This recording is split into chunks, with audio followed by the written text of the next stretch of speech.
Bonjour Corinne, Bonjour Jean-Marie. nous sommes le dimanche 17 juillet.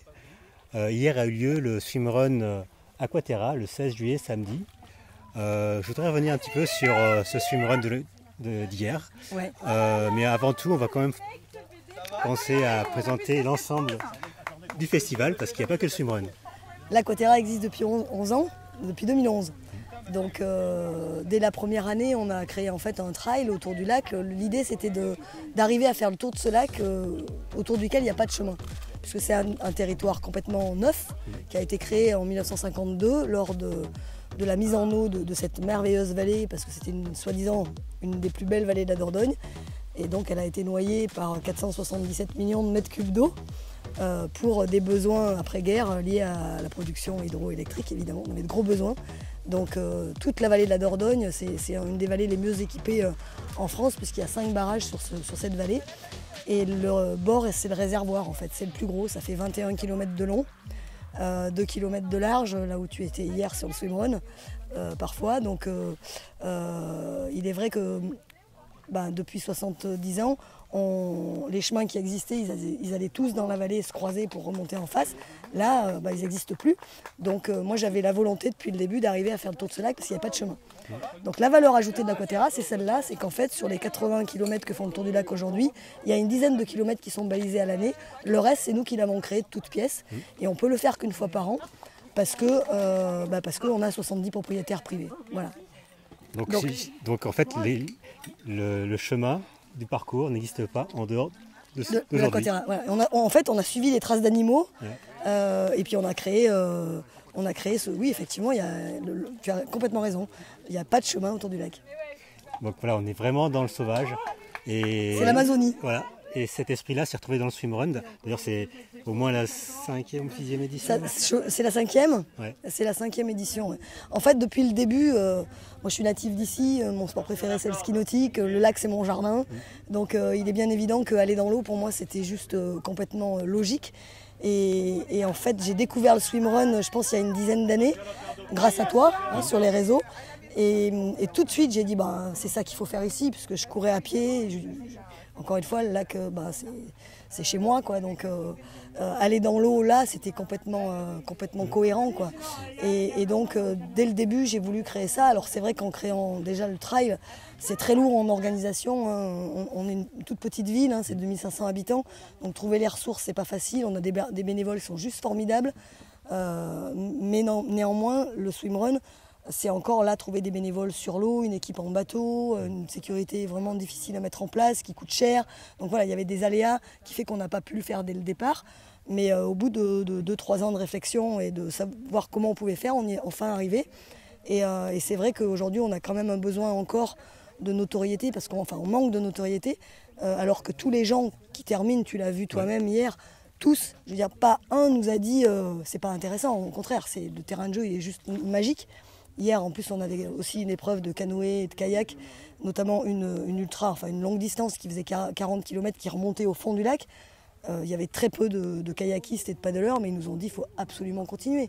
C'est juste magique, le territoire s'y prête vraiment. Oui. Donc, sur le swimrun, on n'exploite que la première partie du lac. En plus, tu vois. Il y a quand même 3 distances. Pour, un S, qui arrive dans la cour d'un magnifique château 15e, Château de Val, qui est en fait une presqu'île sur le lac, qui est sur une presqu'île sur le lac. C'est juste un endroit complètement dingue. Fort Boyard, tellement c'est original, insolite. Exactement.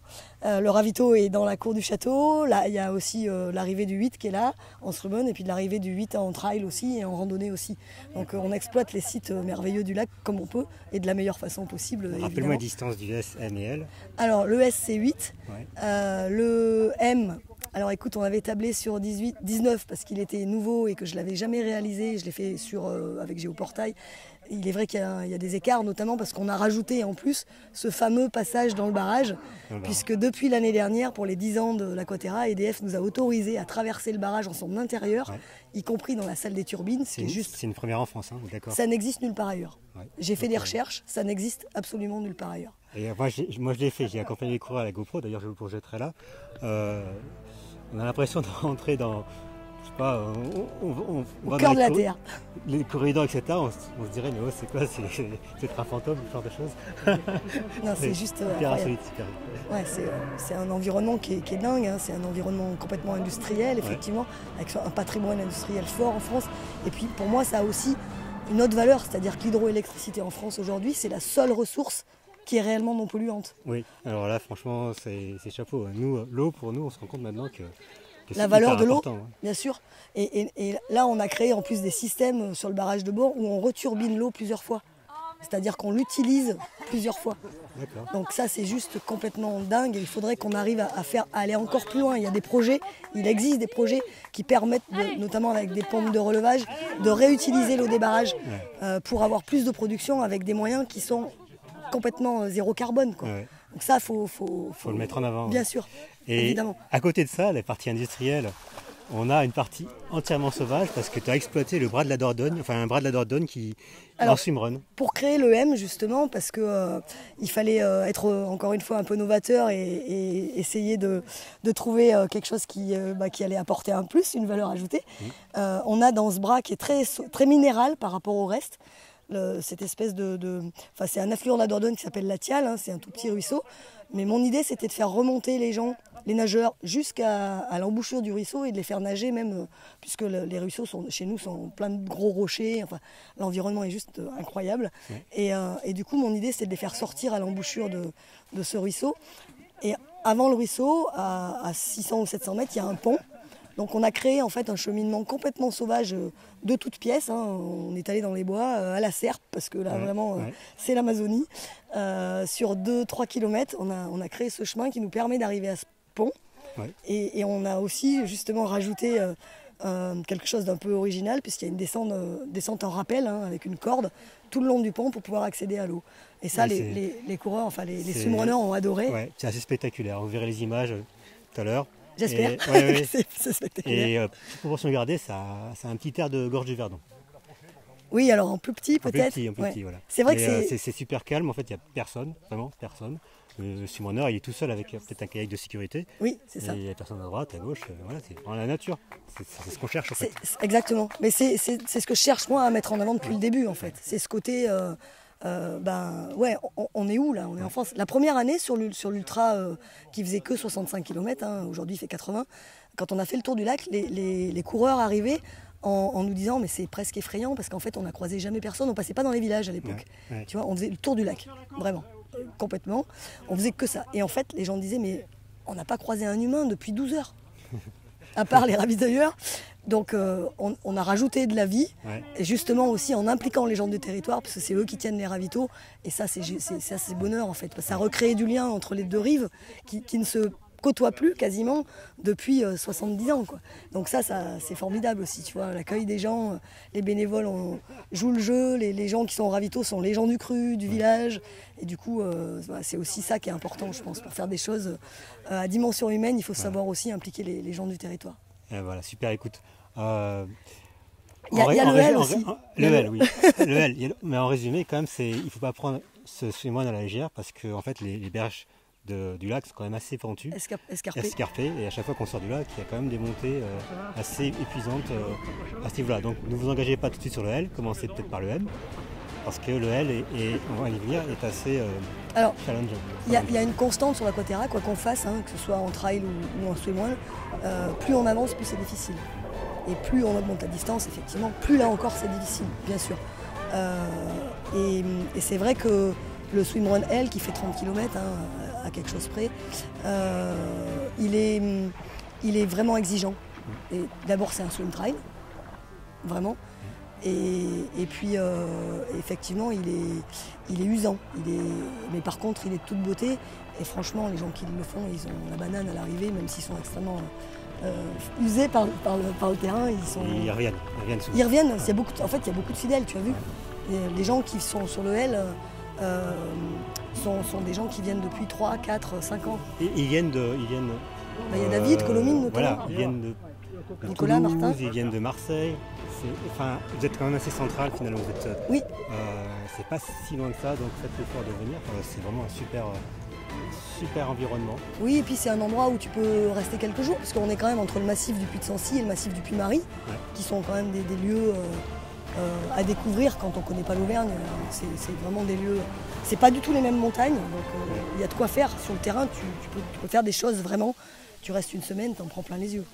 Et puis comme on est un petit peu en hauteur, il fait moins chaud.